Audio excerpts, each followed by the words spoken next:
Hey, welcome back to the Secret Underground Lair. Today we're going to be making a plant stand.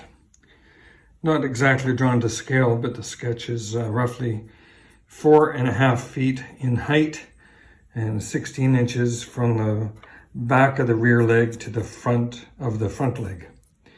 These shelves are going to overhang just a little bit. They're 3 different size shelves all the way up, and they're going to be made out of slats. We'll probably put a little bit of a lip on the front of those, but I'll get to that as we near the end of the build. And to make this, we're going to be using some of this cedar that came out of a utility pole. So it's very nice for the most part. I've got a blemish here that I'm going to deal with, and a blemish there that I'm going to deal with. I'm probably going to use some crazy glue initially and then some epoxy just to kind of seal that up. But this isn't going to be taking a ton of weight, so I'm not terribly concerned about those blemishes. Other than that, that cedar is really nice, nice looking wood. It is going to be stained dark with a Kona stain when we're done, so don't be disappointed at the end when we change color. But that is today's adventure.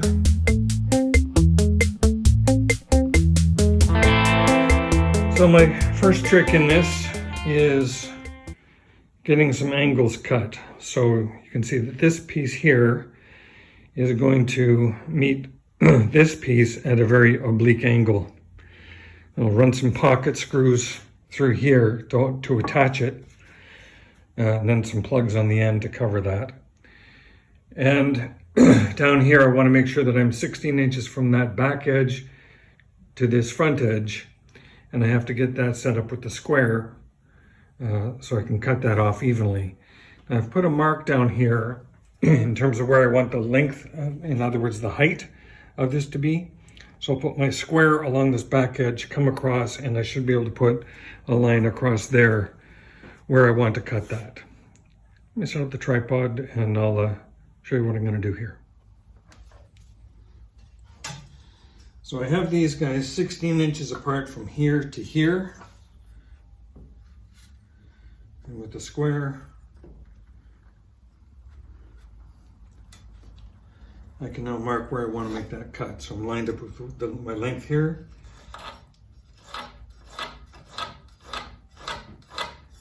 And I can cut that off there, knowing that it's going to sit nice and level on the floor. The next mark I need to make is up at the top end, just to mark that bevel. I just reverse the camera angle up at the top end. Now I can just use my pencil, go across there and mark that line. And that's what I want to cut. So the cuts on this piece are easy, they're straightforward because they're 90 degrees to this, so I can use my table saw guide with that. These I'm going to wind up doing freehand, and this one I'll probably set up the miter. Sorry, I said guide, I meant the miter. I can use my miter, set that to the right angle, and cut that off. So let me get set up on the table saw and we'll make those cuts.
So this cut here that I made along this taper was just a freehand cut.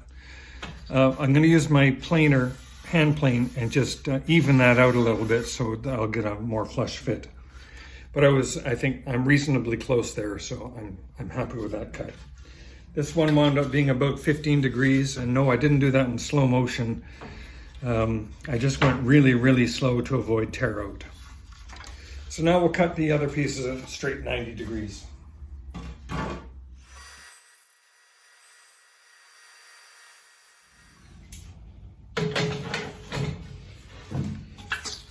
So just an interesting little note on tear out. Going slow, I still did get a fair amount of tear out on this end. Then I realized I should be using a little utility knife and make a slight cut on the end. And by doing so, just use a utility knife and just score along the edge, along here, where the blade is going to come through, and I get absolutely zero tear out. Should have remembered that. Okay, we now have our two legs together, or our cut. I'm going to do the hand plane, and then we'll join these guys together.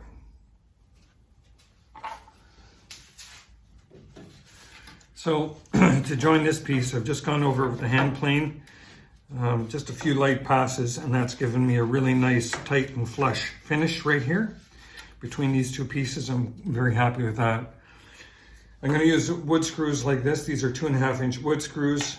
So I'll have one there, and I'll put one in here, which means I need to make a couple uneven pockets. So I'm going to make a pocket here. They're going to be of differing lengths. So this pocket, put that here, and I want the head to go down about that deep.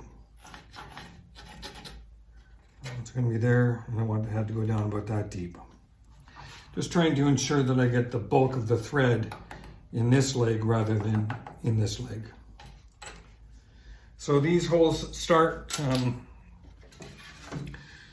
with a 10 millimeter Forstner bit going down, and then I'll follow up with a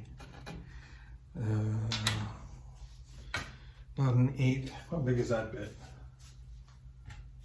I'm following up with a 3/32 hole that'll go right through this and into here.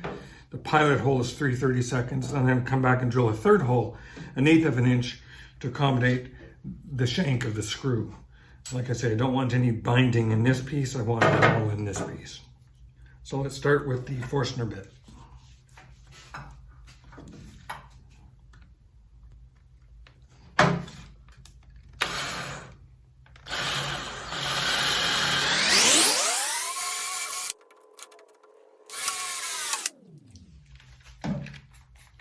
I'm switching over to my pilot hole bit.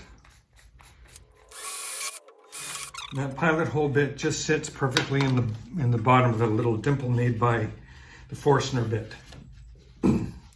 So with those pilot holes drilled, I now have a guide I can use. I'm just going to shift the camera a little bit.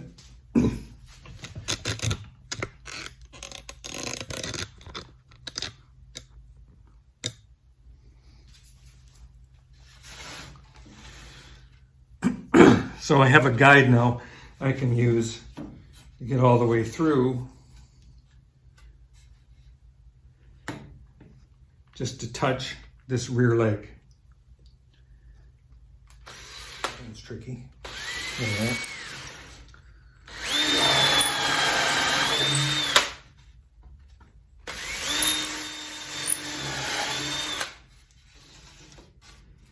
And that's just made a little mark here. So I got a mark here and here that I can now drill out.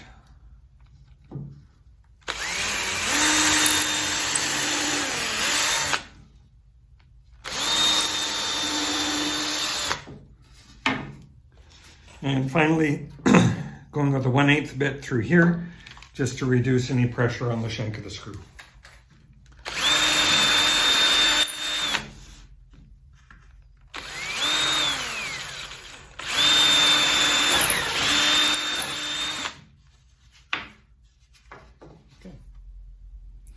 Ideally, I'd like to be using indoor-outdoor glue for this, but unfortunately my outdoor glue all kind of dried up on me since its last use. So I'm just going to be using this. Now the piece itself is not going to be out in the elements. It will be outdoors, but under some protection. It's on a balcony actually. So it's not going to be exposed to the elements directly. The screws will also keep it in place, so I'm not relying on glue alone for this joint.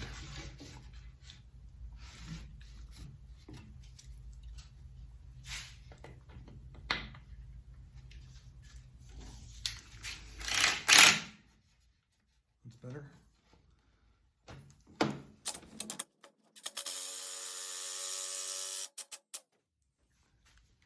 And when I can see the glue squeezing out, I know I've gone far enough.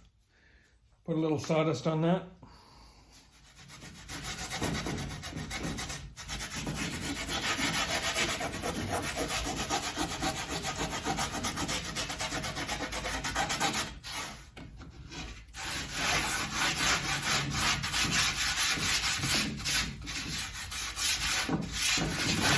And there we are. There's our legs done. I need to put some plugs in here, so I'll drill some plugs out, put them in. And I can use this as a template to make the other legs. So I'll come back when I have those done. So our second leg is cut. Got some plugs in here to set, ready to dry. Got plugs put into our piece here. They're over on that side. And just filling up some of these blemishes with some resin. So it's going to take a couple coats of resin. You can see the resin is kind of sinking down into the void. So it'll take a little bit more work. I got a big void over here on this side too that I want to get filled. This guy's doing really well, but yep, lots to go. So I'll come back when I've got a little bit more done.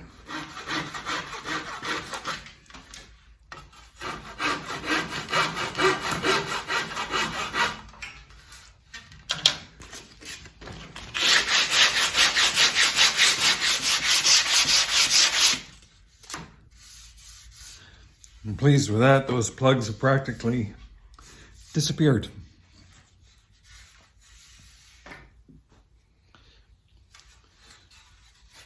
I've been putting some epoxy in these blemishes here. And the epoxy, last coat I put on has sunk down in, which is what I want. So I'm going to put a little bit more on just to kind of fill in the gap. It's been a little bit slower than I was wanting it to be, but I'd rather get it all soaked in nicely. So a little more epoxy on here. With the epoxy now filling in those little voids that we had in the legs of this planter stand, I'm just going to let that cure for a couple days before I attempt to sand it. But I can now take some slats here that we've got. These are about 5/16 of an inch thick. And I'm going to cut these to a rough length of 18 inches. They'll be trimmed down a little bit beyond that because I want to have the overall length of the shelf 18 inches, so there will be a border around all sides of these slats. So I'll just cut these to length on the table saw, squaring off one end first.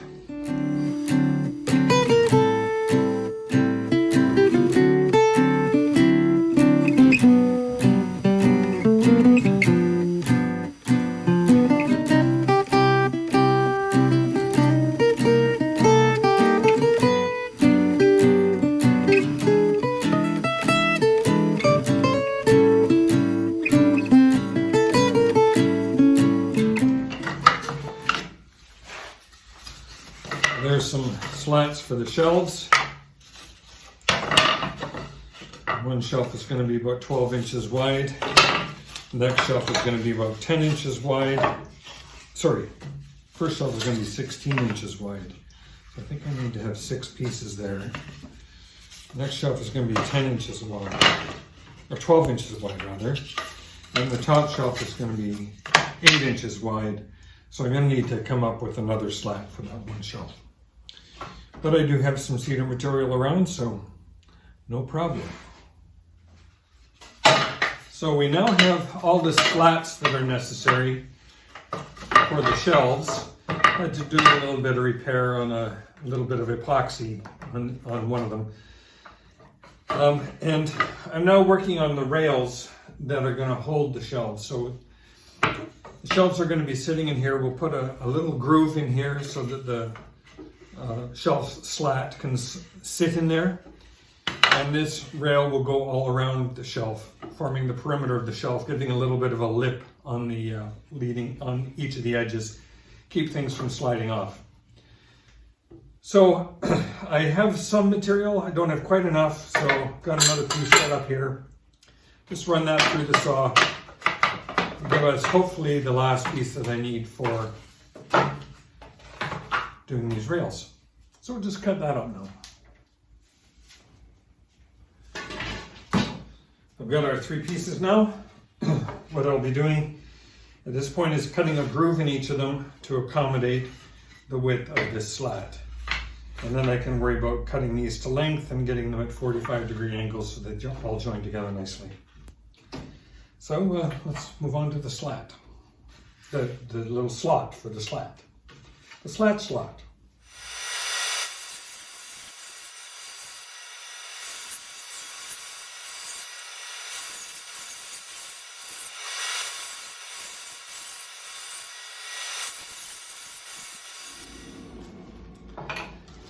So that is giving me, that's giving me a reasonable fit. It's a little snug, but with sanding that needs to be done on each of these slats, that should get us into a good fit. So I'm going to go with that.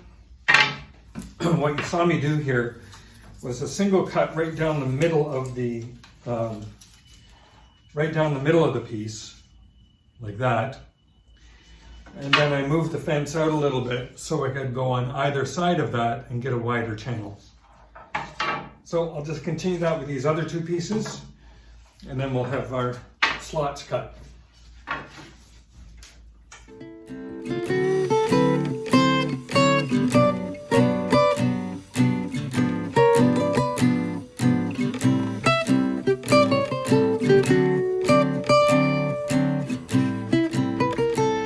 There's our pieces cut with the groove. I am going to need to make another one of these, I think. These 2 will give me the front and back for all the shelves, but I need a lot for the sides, and this isn't going to be quite enough. So I have to do a little bit more cutting and make another one of these. This one also has some pretty bad spots in it, so I'll make another piece and we'll be good. All right, we are now at that part of the project where there's just lots and lots and lots and lots of sanding to be done. So I'll call that a video for today. I'll come back when the sanding is done and we can begin assembly of the shelves. Thank you very much for watching. Please like and subscribe. I'll see you on the next video.